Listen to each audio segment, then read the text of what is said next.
What if Israel bombs Iran's nuclear site in Natanz? Iran immediately responds by launching ballistic missiles targeting Tel Aviv, Dimona, and Haifa. The Iron Dome intercepts some, but hundreds get through. Civilians are killed. Major cities are damaged. Israel activates its full military response, including airstrikes on Tehran, Isfahan, and key military bases. Iran then mobilizes its proxies. Hezbollah launches thousands of rockets from Lebanon. Hamas and Islamic Jihad attack from Gaza. Pro-Iranian militias in Syria and Iraq join the fight. The region turns into a war zone.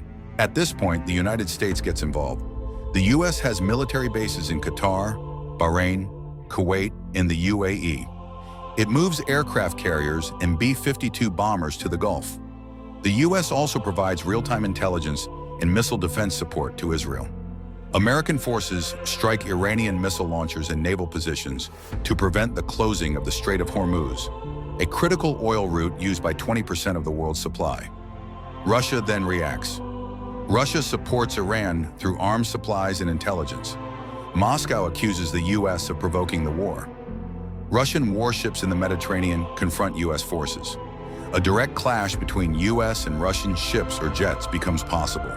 If a single missile misfires, escalation is guaranteed. China sees an opportunity.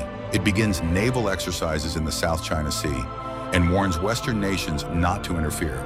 China increases oil purchases from Iran, helping it survive sanctions. Meanwhile, Chinese cyber units start attacking Western financial systems and satellites. Now NATO is dragged in. Under Article 5, if any NATO base or ship is attacked, all members respond. France, Germany, and the UK begin moving troops and jets to Eastern Europe.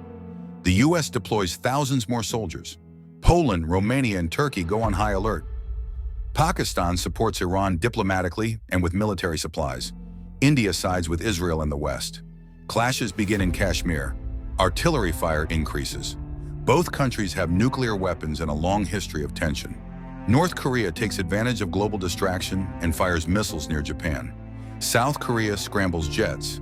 Japan activates missile defense. The Indo-Pacific region prepares for war. Global systems collapse.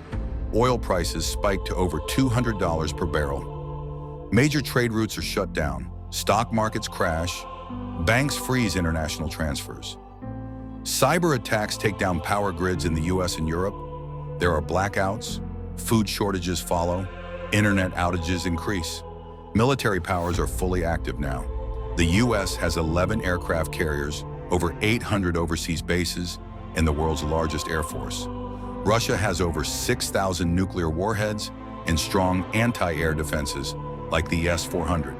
China has the world's largest navy and millions of ground troops. NATO has a combined force of over 3 million active personnel. India and Pakistan both have nuclear arsenals and a history of war. Israel has the Iron Dome, Arrow, and David's Sling missile defense systems, and reportedly 80 to 90 nuclear warheads. Iran has ballistic missiles, drones, and control over key proxy forces in at least 4 countries. If a single nuclear weapon is used, tactical or otherwise, major powers will respond. Deterrence fails. The war becomes global. Billions are affected. The internet is censored. Martial law is declared in major cities. Mass evacuations begin. Civilization enters survival mode.